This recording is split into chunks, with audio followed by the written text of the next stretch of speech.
보면 그 당시 로마 교회에 어떤 그 음식을 먹는 것에 대해서 그런 음식은 먹으면 안 된다. 아니다, 먹으면 된다. 처음에 먹으면 안 된다 그래서 안 먹었더니 또 어떤 사람들이 왜 그걸 못 먹냐. 자, 이런 일들이 있었어요. 이에 대해 바울은 다른 사람을 판단하고 비난하고 정죄하는 그런 것을 일삼는 사람들의 태도를 지적을 했습니다. 그러니까 어떤 음식을 먹느냐 못 먹느냐 이 문제보다도 그렇게 다른 사람을 자꾸 판단하고 비난하는 사람들 문제다 말씀했어요. 이런 문제들은요 오늘 교회에도 종종 일어납니다. 종종 일어나요. 지난 주간에 이런 일들이 있었어요. 제가 그 한국 목회사역연구소에 이제 그 다음 주간에 그 연구 모임이 있어서 이제 대림절 준비에 관한 내용이라 그것을 SNS에 홍보를 했습니다. 글을 올렸어요. 그랬더니 거기에 댓글이 하나 달렸는데 왜 절기에 매이느냐, 대림절을 왜 지키느냐, 예수님이 대림절 지키라고 했느냐, 그런 내용이었어요. 남 홍보하는 데다 그런 댓글 딱 달아놓으면 완전히 김 빠지죠, 그죠? 그래서 제가 거기에 답을, 그러면 부활절, 성탄절도 절기인데 지키지 말아야 됩니까? 예수님도 부활절 지키라, 성탄절 지키라 이런 말씀한 적이 없거든요. 그렇게 답을 달았더니 부활절, 성탄절하고 대림절은 비교하면 안 된답니다. 그건 다른 거라서. 뭐가 달라요? 예. 그래서 그 사람이 어떤 사람인가 하고 이렇게 들어가 봤더니 목사님이에요, 그분도. 참 별 사람이 다 있다 하는 생각을 하고 앞뒤에 논리가 안 맞는 사람하고는 대화가 안 되겠다 싶어서 그냥 그만뒀습니다. 마침 우리가 지지난 주일에 읽었던 오늘 여기 이 로마서 14장 앞부분의 말씀, 6절 말씀에 이런 말씀이 있죠. 우리 다시 한번 보시면요. 6절. 나를 중히 여기는 자도 주를 위하여 중히 여기고 먹는 자도 주를 위하여 먹으니 이는 하나님께 감사함이요. 먹지 않는 자도 주를 위하여 먹지 아니하며 하나님께 감사하느니라. 자, 그 자신의 그 신앙 가운데에서 내가 무엇을 먹겠다 또는 절기를 지키겠다 하는 사람은 감사함으로 그 일을 하면 되는 거예요. 아, 나는 그렇게 하지 않겠다 하면 또 감사함으로 하나님을 내가 섬기는 방식을 따라서 그렇게 또 안 하면 돼요. 근데 문제는 뭐냐면 자신이 아니라 남을 가지고 자꾸 얘기를 하는 거예요. 남을 가지고. 당신 그러면 된다, 안 된다 말이죠. 이 절기라고 하는 것은요, 우리가 그 날을 의무감으로 지킨다고 해서 의미가 있는 거 아니에요. 예를 들어서 성탄절을 우리가 지킨다고 해서 하나님은 딱 그 날에만 예수님 탄생하신 거 축하받으시고 우리가 은혜를 받는 그런 건 아니잖아요. 1년 365일 임마누엘 은혜 가운데 있으면 얼마나 좋습니까? 그렇잖아요. 그러나 우리가 그 절기와 날짜를 지키는 이유는 뭐냐면 그때의 그러한 말씀들을 강조하고 우리가 다시금 그런 말씀들을 되새겨보면서 묵상하고 기도하면서 그 시간을 보낼 때 아니 아무것도 안 하고 보내는 것보다 훨씬 낫잖아요. 나는 절기 안 지켜 하면서 아무것도 안 하는 사람하고 절기를 지키면서 그때 사순절에 예수님의 고난을 많이 묵상하고 또 대림전에 예수님의 그 임마누엘 탄생하심을 많이 묵상하면 그것이 훨씬 나은 거 아닙니까? 그러니까 그 날을 지키는 목적보다는 그 날을 통해서 우리의 신앙의 유익을 얻고자 하는 데에 목적이 있는 것입니다. 또 하나 우리가 떠올리게 되는 건 22절 말씀이죠. 지난주에도 읽었고 오늘도 읽었는데요. 내게 있는 믿음을 하나님 앞에서 스스로 가지고 있으라. 자기가 옳다 하는 바로 자기를 정죄하지 아니하는 자는 복이 있도다. 그러니까 내가 옳다라고 생각하는 걸 가지고 남을 판단하기 전에 먼저 누구를 보라고요? 자신을 보라는 거예요. 자신을 비추어 봐서 거기에 대해서 스스로 정죄할 것이 없다고 하면 그 사람은 복이 있다.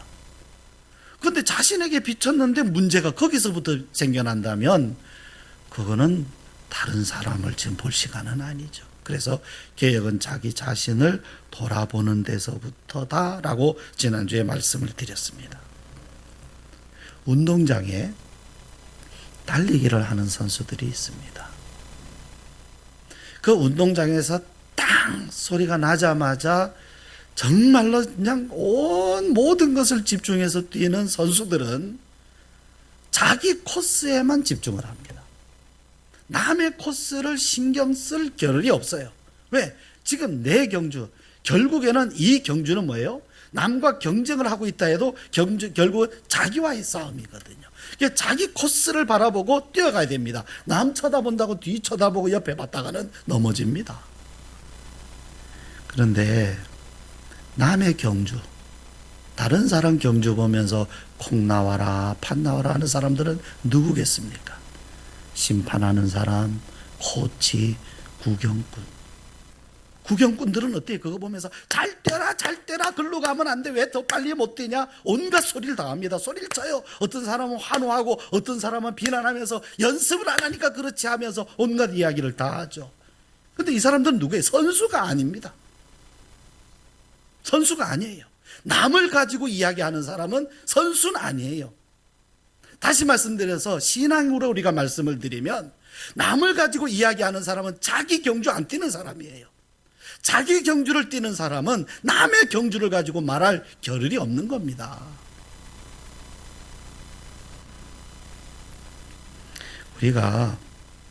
우리는 믿음 생활에서 우리 자신의 이 달리기를 잘 뛰는 선수가 돼야 됩니다.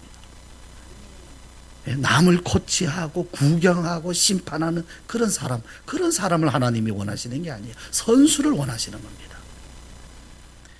우리들이 믿음의 경주를 잘 달리는 그런 선수가 돼야 되는데, 그럼 어떻게 해야 할까요? 오늘 말씀에 의하면 하나님의 나라는 먹고 마시는 데 있지 않다. 뭘 먹고 뭘 안 먹고, 무엇을 안 먹는다 해서 더 경건하게 보인다? 뭐 그럴지 모르겠습니다. 그러나 그것이 본질 핵심은 아니다 말씀이죠.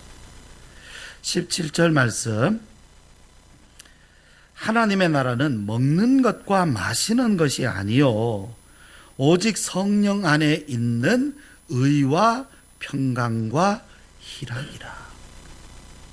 무엇을 봐야 되느냐 하면, 무엇을 먹냐?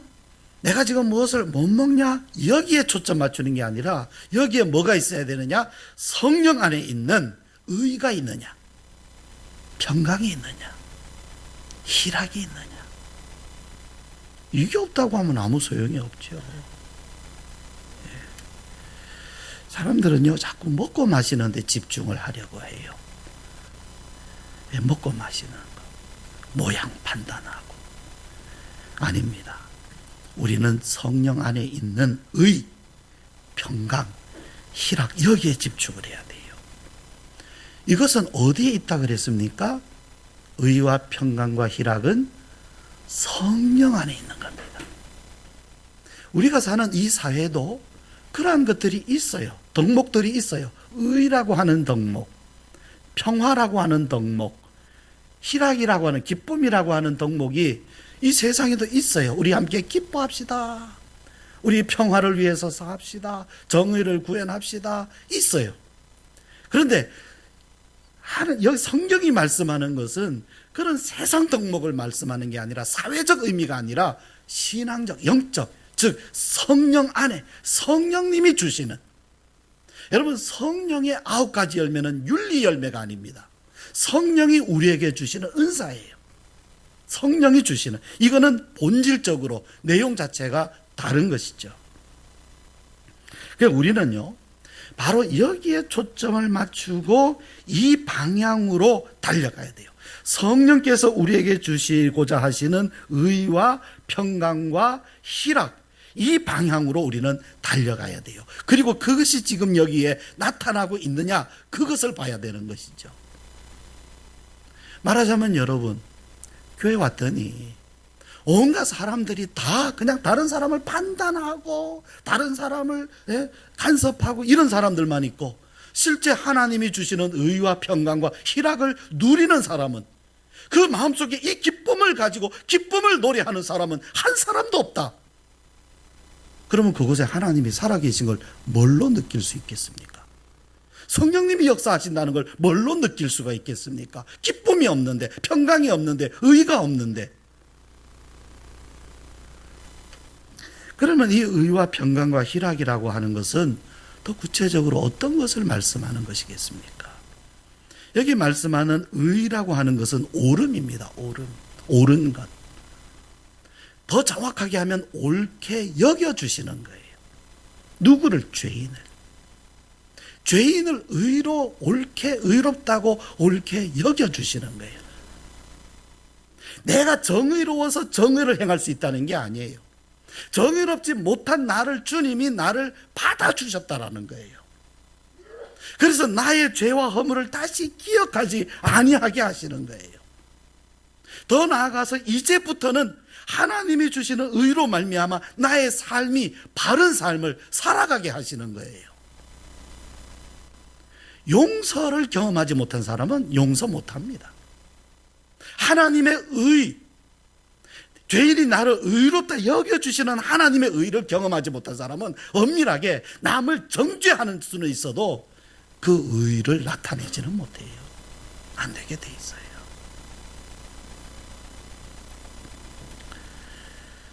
늘 자주 말씀을 드리지만 성경에서 말씀하는 복이라고 하는 것은요, 우리가 흔히 말하는 물질적으로 잘 사는 걸 의미하지 않습니다. 성경에는요. 그렇다고 해서 내가 청빈하게 산다? 여러분, 성경에 보면요, 청빈이란 단어가 없어요. 근데 사람들은 청빈해야 된다고 생각을 하는데, 성경은요, 부자가 됐든 가난하게 살든 뭐라고요? 바르게 사는 게 복이라고 말씀하고 있어요.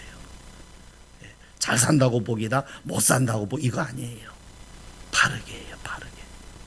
생각해 보세요. 여러분, 어떤 부자가 있는데 그 사람이 굉장히 바르게 살아요. 그럼 뭐겠습니까?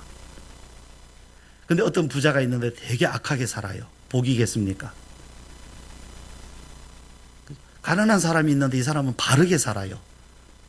가난한 사람이 있는데 이 사람은 악하게 살아요. 누가 가장 이 세상에 선한 영향력을 끼칠 수 있겠습니까? 누가 이 세상에 가장 악한 영향력을 끼치겠습니까? 그러니까 여러분 보세요. 잘 사는데 복이 있는 게 아니라 뭐 있어요? 바르게 사는 데 있어요. 내가 하나님께서 주신 여러 가지 그러한 은혜를 누리면서 내가 바르게 살 수 있다면, 잘 살면 잘 살게 해주시는 대로, 어려우면 어려운 대로 우리는 그것이 복이라는 사실이죠.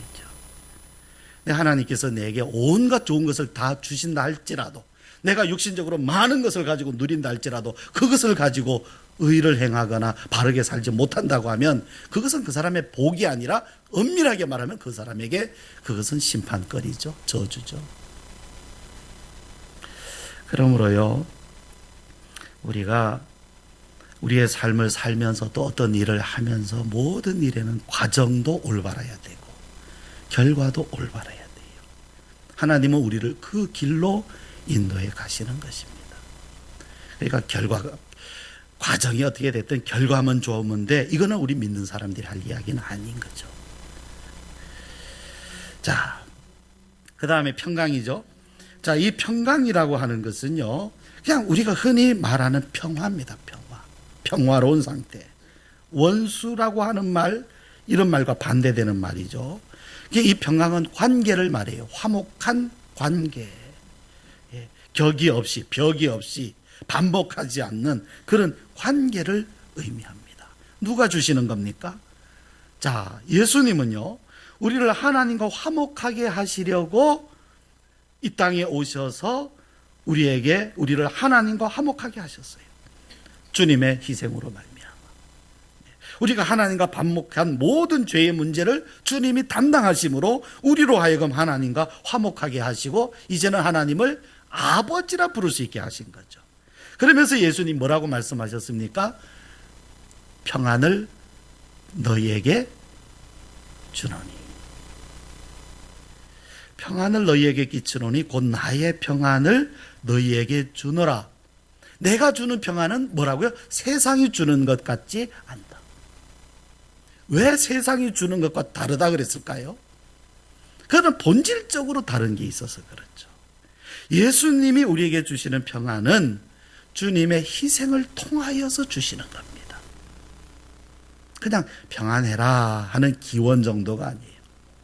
주님이 희생하심으로 우리에게 주신 것이고 주님의 죽으심과 맞바꾼 것이고, 여러분 세상의 그 어떤 것도요 우리를 하나님과 평화롭게 하지는 못해요.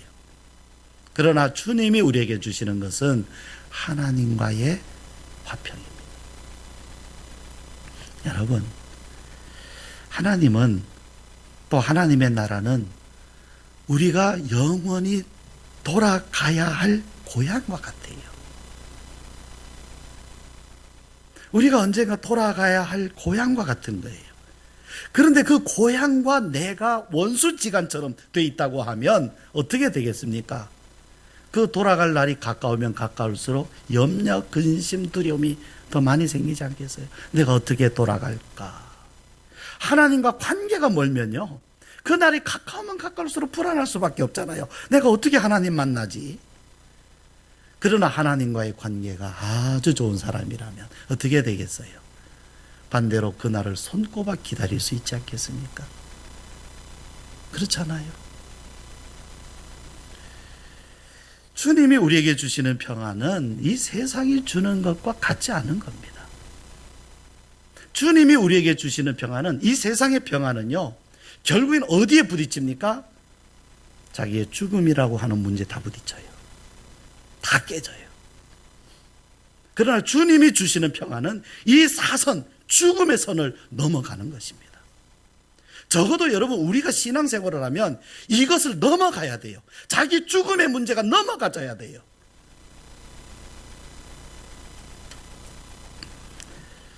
또 무엇입니까? 이 하나님이 우리에게 주시는 평안은 사람과 사람 사이에 화평하게 해요. 사람 마음이 평안해야 다른 사람과 화평할 수 있는 겁니다. 자기 마음 속에 온갖 가시가 다 돋쳐 있는데, 온갖 불평불만, 원망, 상처가 가득한데 어떻게 다른 사람과 평안할 수 있겠습니까? 짜증이 나는데 어떻게 다른 사람과 평화롭게 지낼 수 있겠어요? 그렇잖아요. 분노가 일어나는데.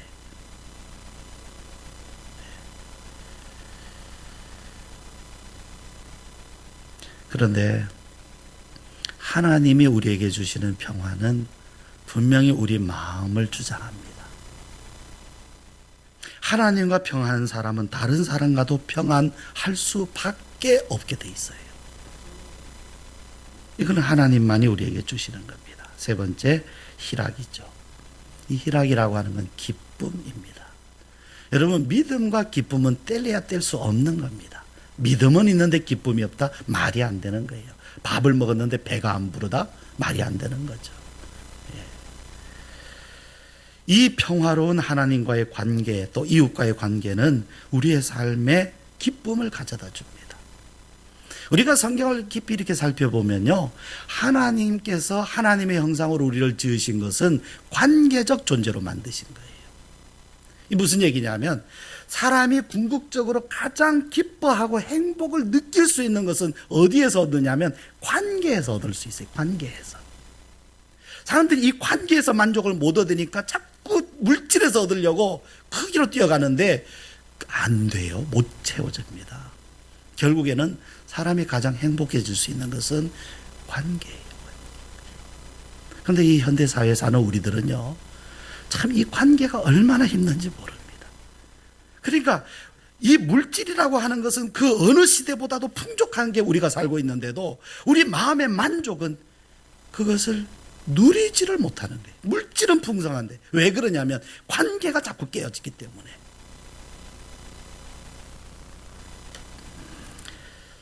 이러한 의와 평강과 희락은 하나님이 우리에게 주시는 것입니다.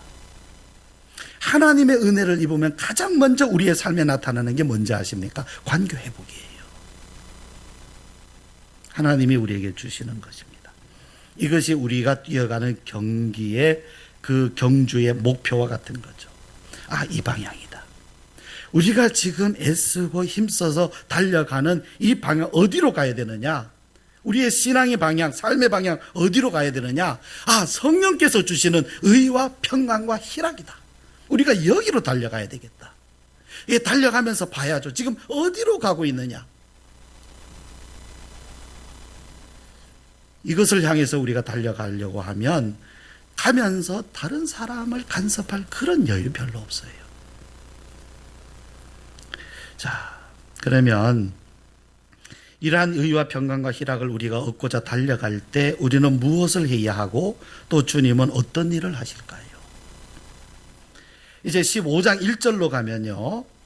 우리 같이 읽을까요? 시작.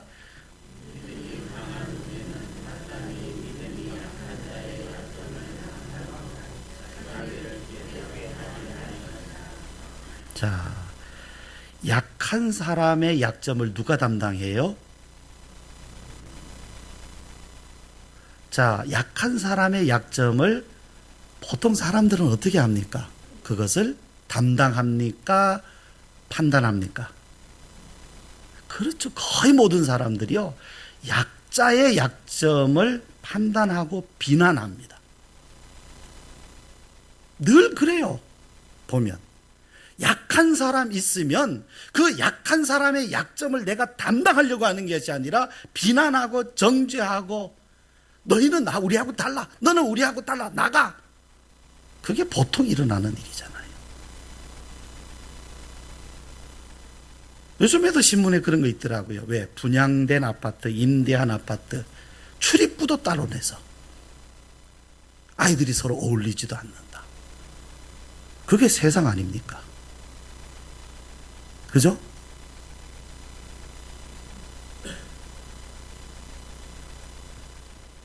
제가 예전에 부목사로 사역할 때도 보면 어느 아파트 단지가 있는데 12단지, 13단지. 12단지는 분양된 아파트고 13단지는 임대 아파트예요. 보통 한 14평 뭐 이렇게 되는. 학교는 같은 초등학교예요. 그러니까 아이들이 물어요. 너 몇 동 사니? 그러면 우리는 13동에 살아. 13단지에 살아. 그러면 그애하고 가까이 안 해요. 만약에 그 애하고 집에 같이 가잖아요. 그럼 너 어디 사니? 엄마가 물어요. 저 13단지 살아요. 그러면 그 애 나중에 간 다음에 엄마 그래요. 쟤하고는 친구하지 마. 세상 아닙니까? 약자는 강자에게 굴복하게 되고 강자는 약자를 지배하고 그 위에 군림하는 것. 가불관계. 그런데요. 예수님은 가장 높은 권세와 영광을 가지시고 이 땅에 오셔서 가장 낮은 곳으로 오셨습니다. 무엇 하라요? 가장 낮은 약자들의 약점을 주님이 담당하시기 위하여 오셨어요. 여러분, 예수님이요, 막 바리새인들 보고 막 화 있을진저 이렇게 말씀했잖아요. 그거 보고 따라하는 사람들이 있어요. 화 있을진저 하면서. 그럼 이것도 따라해야 돼요. 예수님은요, 그들을 향하여 화 있을진저라고 책망하셨지만 그들을 위하여 죽으셨어요. 그들의 죄, 그들이 외식하는 것, 그들의 불의를 위해서 예수님은 죽으셨어요. 그걸 담당하시고 예수님이 죽으신 거예요. 그래서 예수님은 책망하실 자격이 있으신 거예요. 우리가 누군가를 화 있을진저 하면서 책망을 한다면 그를 위하여 죽어줘야 됩니다. 그게 맞는 거예요. 그런데 책망도 하고 저주는 하면서 자기는 죽을 그의 약점을 담당할 생각을 안 한다. 자격이 없는 겁니다. 누가 누구를 판단하고 정죄합니까? 우리 예수님을 생각해 보십시다. 예수님은요, 약자의 그 약점을 담당하셨어요. 그래서 우리는 십자가를 사랑이라고 말하는 겁니다. 우리 기독교인의 삶의 원리는 바로 이거죠. 강자가 약자의 약점을 담당하는 것. 성경에 이런 말씀이 있는데요. 솔직히 이런 말씀을 읽으면서도 참 낯설어요. 우리가 이 세상 가운데 그냥 휩쓸려서 우리도 똑같이 그런 모습으로 살다가 어느 날 성경을 읽으면 이거는 남의 나라 이야기인 것 같아요. 우리는 전혀 이렇게 살고 있지 않은 것을 발견하게 됩니다. 자, 이러한 우리들이 힘써야 할 것은 화평과 덕이다, 이렇게 말씀해요. 경주하는 선수가 뛰어가야 할 코스가 있는 것처럼 화평과 덕은 신앙인이 달려가야 할 신앙의 코스입니다. 화평은 바로 평강이에요. 평강, 같은 단어입니다. 신자는 화평을 추구해야 합니다. 오늘 우리 사회가 참 갈등이 너무 심합니다. 갈등이 사실은 문제는 아니에요. 갈등이 있다라는 것은 에너지가 있다라는 것이고 뭔가 이루고자 하는 뜻이 있는 것이고 살아있다는 거거든요. 그러니까 사람이 자기 혼자 안에서도 갈등이 있잖아요. 두 사람 이상 모이면 서로 갈등이 없을 수가 없는 겁니다. 이 갈등은 사실은 긍정적인 면도 있는 거예요. 근데 문제는 뭐냐면 이 갈등을 어떻게 조화롭게 이루어서 발전해 나가느냐, 어떻게 이 갈등 상황을 발전해 나갈 수 있는, 앞으로 나갈 수 있는 추진력으로 잘 조화롭게 만들어 갈 수 있느냐, 이게 중요한 거거든요. 그냥 갈등하고 싸워서 깨질 것 같으면 갈등은 굉장히 부정적인 거지만 그 갈등을 통해서 새로운 어떠한 사회로 나아갈 수 있다면 너무너무 아름답죠. 귀한 거죠. 갈등은 필요한 거예요. 막 우리가 모여가지고 막 논쟁하고 토론하고 이런 것은요, 괜찮은 겁니다. 논쟁하는 게 나쁜 게 아니에요. 근데 문제는 뭐냐면 이 갈등을 어떻게 해결하느냐는 거거든요. 우리 한국 사회가요, OECD 국가 중에 갈등 해결 능력이 맨 끝에서 두 번째예요. 굉장히 갈등을 해결할 능력이 없어요. 갈등이 문제가 아니라 갈등을 해결할 능력이 없는 것이 문제입니다. 심지어는 교회조차도 이러한 갈등을 부추기는 단체가 돼버렸어요. 집단이. 근데 최근에 아주 근래에 이제 교회 안에서부터 이런 얘기가 나옵니다. 아니다. 우리가 이 사회를 끌어안자. 이 사회를 화목하게 하고 화해하게 하는데 교회가 나서자. 이 상처 우리가 끌어안고 이것을 치유하자 하는 그런 운동이 교회에서 조금씩 지금 일어나고 있어요. 야, 참 다행이다, 이런 생각이 됩니다. 네, 여러분, 갈등이 심각한 상황 속에 누군가 그것을 화해시키러 오면 환영받을까요? 욕을 먹을까요? 양쪽에서 돌날라옵니다. 너 누구 편이야? 똑바로 해! 양쪽에서 그렇게 해요. 그래서 화해시키려고 하는 사람이요, 궁극적으로 결국에 보면 가장 희생을 당하고 맙니다. 그런데 이 사회를 하나가 되게 하고 화목하게 하는데 누가 희생해야 되겠어요? 누가 희생하려 하겠습니까? 오늘 우리 이 시대에 우리 교회의 사명을 새롭게 조명을 해봅니다. 지금 한국 사회에 있는 우리 교회들이, 또 우리 교회가 어떤 사명을 해야 되는지 다시금 우리가 조명해 봐야 되는 것이 바로 여기에 있습니다. 지금 또한 덕을 세워야 된다, 이렇게 말씀해요. 덕이라고 하는 것은요, 여기 본문에서 다른 뜻이 아니고요, 사람을 세운다라는 뜻이에요. 사람을 세워준다. 쓰러진 사람 이렇게 세워주는 거예요. 약한 사람 북돋아주고 받침대 세워주는 거예요. 그것을 덕이라고 그랬어요. 그래서 딱히 덕이라는 단어가 쓰이지 않았습니다. 세워주는 것이다라는 동사가 쓰여 있어요. 그래서 넘어진 사람 이렇게 세워주고 약한 사람 굳게 세워줘서 똑바로 잘 자라날 수 있게 하는 것이다 라고 이렇게 말씀하고 있습니다. 자, 이러한 일들을 우리가 잘 감당하는, 또 실천할 수 있는 그런 사람, 기독교인, 교회가 되려면 우리가 어떻게 해야 될까요? 첫 번째는요, 우리 자신이 먼저 화평을 누리는 사람이 돼야 돼요. 이런 하나님의 은혜, 성령 안에 있는 이 의와 평강과 희락을 누리는 사람이 돼야 됩니다. 자기 안에 의와 평강과 희락이 없으면 이거 안 됩니다. 다시 말씀드려서 애기 엄마들이 우리 엄마들이 아이들을 잘 기르고는 싶은데, 그래서 아이들에게 존댓말도 써주면서 잘 하고 싶은데, 아이가 자꾸 막 그냥 엉뚱하게 하고 화나면 속에서 뭐 열불이 나잖아요. 열불이 나니까 어떻게 됩니까? 하다가 결국에는 아이는 잘 키우고 싶지만 내가 그걸 감당을 못하는 거예요. 왜? 속에서 막 자꾸 성질이 나서요. 그러니까 부모님 자신이 먼저 인격을 갖춰가야 되거든요. 아이를 잘 키우려면. 찔리시죠? 그죠? 저는 제가 찔리는 이야기 먼저 하는 겁니다. 그래서 여러분, 우리가 의와 화평과 또 희락이 먼저 우리에게 있어야 우리의 일을 감당할 수 있어요. 그 은혜를 구해야 됩니다. 왜 기도를 합니까? 그걸 구하는 거예요. 두 번째는 뭐냐 하면, 화평케 할 수 있는 지식과 훈련이 필요합니다.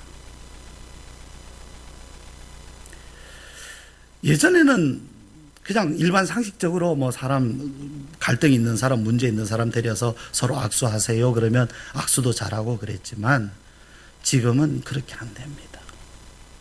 굉장히 사람들의 마음이 복잡해져 있고 또 이 사회 구조가 복잡해져 있기 때문에 우리가 아무리 좋은 의도를 가지고 그들을 화평으로 이끌려고 한달지라도 거기에 대한 전문적인 어떤 지식이나 훈련이 준비되어 있지 않으면 그거 안 돼요. 실수하기가 쉬워요.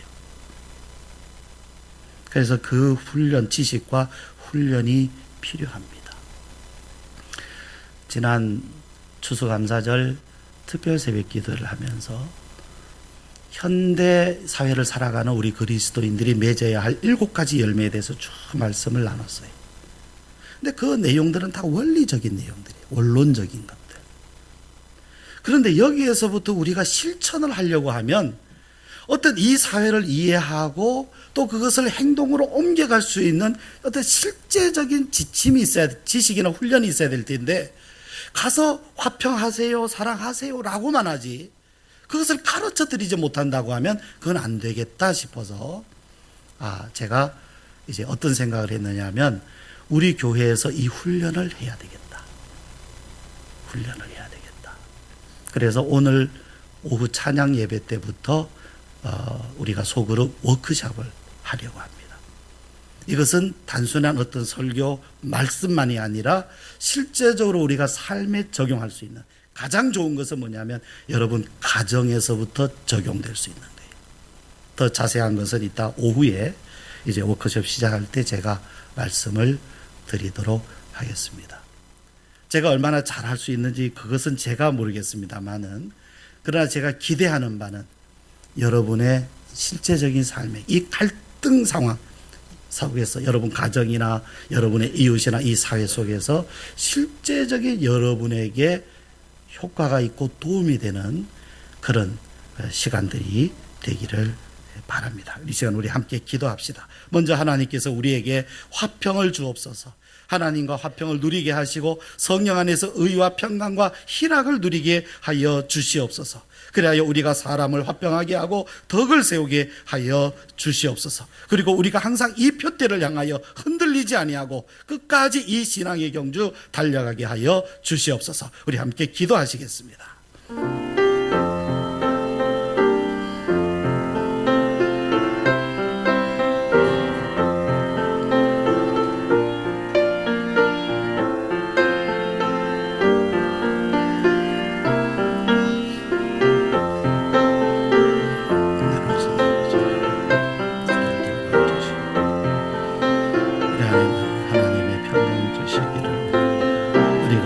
화평케 하는 자 되기를 원합니다. 화평케 하는 자는 복이 있나니 하나님의 자녀라 일컬음을 받을 것이라고 주님 말씀하셨습니다.